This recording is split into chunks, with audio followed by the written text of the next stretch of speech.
Hello everyone, this is Lovely and today I'll give you a quick demonstration of Google Drive and how we can use it to store, organize, and share files.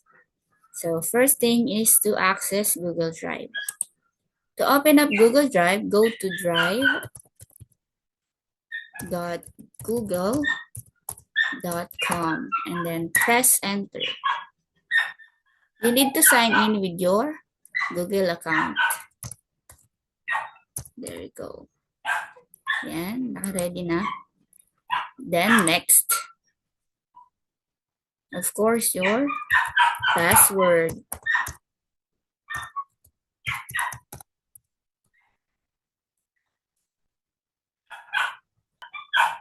There you go. That is my Google Drive account.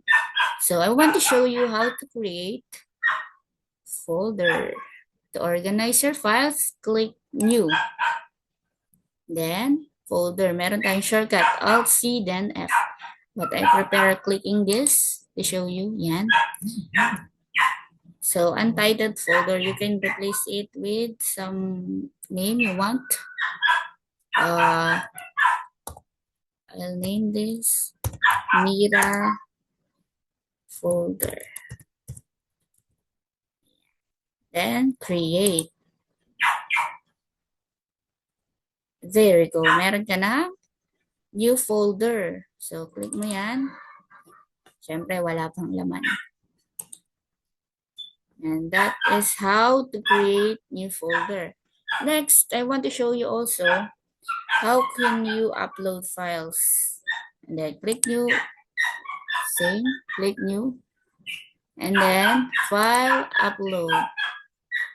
Ayun. Let's say, ito. Invitation.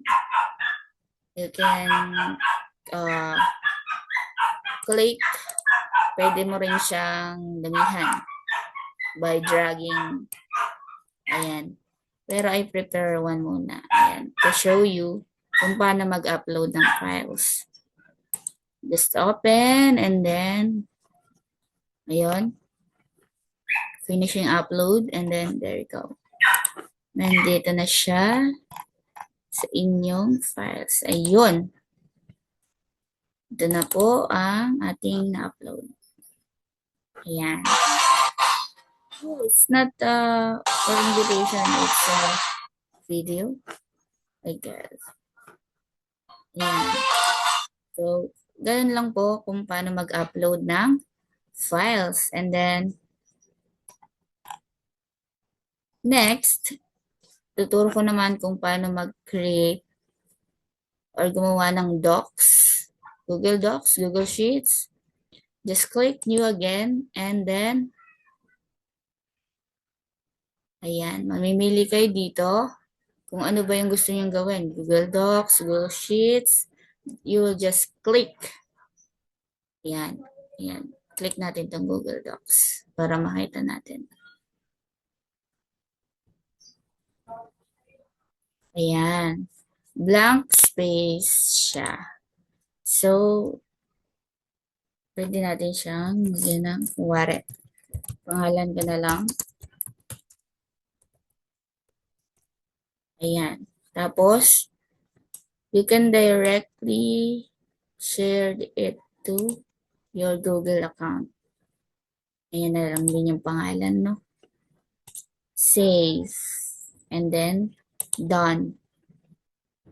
Tapos, pag bumalik kayo sa Google Drive, makikita nyo doon yung file na ginawa nyo.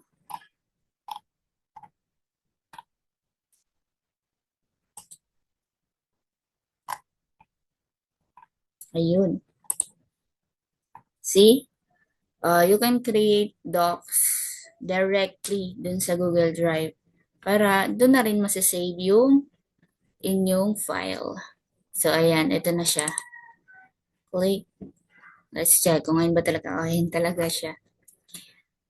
Okay. So, o di nakagawa ka na ng file mo. Pwede natin siya ilagay dun sa folder na nilagay natin kanina or ginawa natin kanina.